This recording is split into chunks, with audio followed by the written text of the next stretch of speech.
जहां पर एक और बड़ी खबर है और जम्मू कश्मीर के 5 सरकारी मेडिकल कॉलेजों में नॉन गेजेटेड कर्मचारियों की अनिश्चितकालीन हड़ताल जारी है। कर्मचारी अपनी मांगों को लेकर धरना प्रदर्शन कर रहे हैं और सर्विस रिक्रूटमेंट रूल्स जल्द अधिसूचित करने की मांग उठा रहे हैं।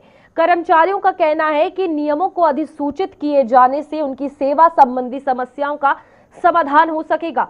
वहीं हड़ताल के कारण अस्पतालों में मरीजों और उनके परिजनों को परेशानियों का सामना करना पड़ रहा है। कई जरूरी सेवाओं पर भी इसका सीधा असर पड़ने की बात सामने आ रही है। कर्मचारियों ने मांगी पूरी होने तक आंदोलन जारी रखने की चेतावनी दी है। चलिए, हमारे साथ उतिन शर्मा हमारे संवाददाता कठुआ से जुड़ चुके हैं। उतिन, आज क्या कुछ देखने को मिल रहा है कठुआ में हालात, क्योंकि यहाँ पर लोग दरबदर भटक रहे हैं और ये भी बात सामने आ रही है कि सरकारी अस्पतालों में इलाज ना मिलने के चलते महंगे इलाज प्राइवेट अस्पतालों में लोगों को करवाने पड़ रहे हैं।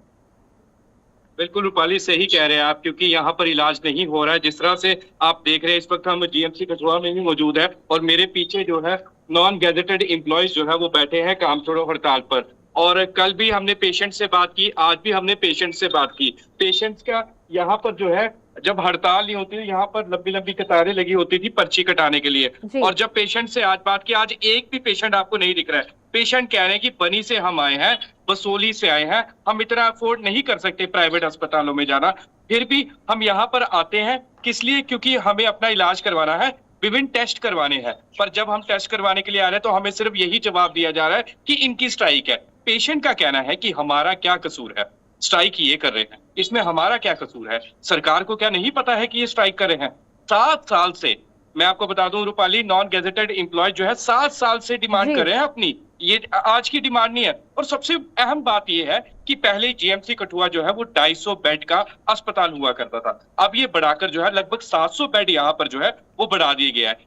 4 मरीजों को एक मेडिकल एम्प्लॉय देखता है। और अब खुद हिसाब लगाइए कि जब 700 बेड का ये अस्पताल बना दिया गया, तो जब एक एम्प्लॉय जो है 4 मरीजों को देखेगा, तो अब वो मरीज जो है वो भी दर बदर भटकेंगे, उन्हें भी जो है प्राइवेट अस्पतालों का रुख करना पड़ेगा। और आप जानते हैं कि यहाँ पर एक्सरे, अगर हम जीएमसी कठुआ की बात करें, मान लीजिए अंदाजन के तौर पर 50 रुपए का या 100 रुपए का होता है, वही एक्सरे प्राइवेट में आपको 200 या 300 रुपए का भुगतना पड़ेगा, भुगतान करना पड़ेगा। लेकिन उत्तीर्ण इस बार क्या लग रहा है, सिचुएशन क्या रहेगी इस बार? आश्वासन के बाद ये कर्मचारी धरना समाप्त करेंगे, विरोध समाप्त करेंगे, या फिर ये धरना रोष लंबा चलने वाला है कि हमारी मांग पूरी होगी तो ही ये प्रदर्शन शांत होगा? उत्तीर्ण, आप तक आवाज पहुंच पा रही है? अगर हम बात करें कि आश्वासन के बाद ये उठने वाले नहीं है, बिल्कुल नहीं उठेंगे आश्वासन के बाद जी, क्योंकि इनका यही कहना था कि आश्वासन हमेशा दिए जाते हैं, पहले भी दिए गए थे, आज भी दिए जाएंगे, पर हमें जब तक एक पूरा नोटिफिकेशन, जब ऑर्डर नहीं जब तक निकाल देंगे, तब तक हम जो है वो उठने वाले नहीं हैं। ठीक है उत्तीर्ण, बहुत बहुत शुक्रिया आपका ज्वाइन करने के लिए। और ये सिचुएशन कहीं ना कहीं बहुत मुश्किलात भरी नजर आ रही है, जहां पर अब नर्सिंग स्टाफ, डॉक्टर्स हो अपनी मांगों को लेकर अड़े हैं, दूसरी तरफ आम जनता परेशान हो रही है। महंगा इलाज प्राइवेट अस्पताल में कठुआ के लोगों को या फिर दूर बनी बसोली से आए लोगों को करवाना पड़ रहा है।